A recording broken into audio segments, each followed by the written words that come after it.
সইতে পারি না।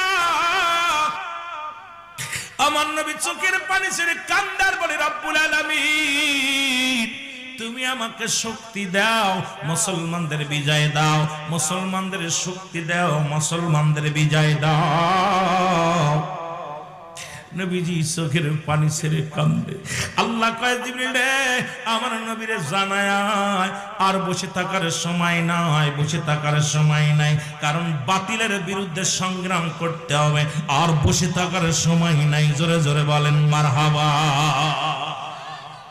জিবরিল আমিন আয়া কয় ইয়া রাসূলুল্লাহ, ইয়া হাবিবাল্লাহ, আপনি দোয়া করতেছেন, ওদিকে মুসলমানদের ধরে ধরে শিরচ্ছেদ করা হচ্ছে, মুসলমানদের বাড়ি ঘর পুড়িয়ে দেওয়া হচ্ছে, মুসলমানদেরকে হত্যা করতেছে। ইয়া রাসূলুল্লাহ, ইয়া হাবিবাল্লাহ, আপনি বাতিলের বিরুদ্ধে জিহাদ ঘোষণা করেন। জোরে বলেন না মারহাবা। আর একটু জোরে। নবীজি কয় জিবরিল আমার সংখ্যা তো একেবারেই নগণ্য, আমি ওদের বিরুদ্ধে বিশাল বড় একটা সংগঠন, এদের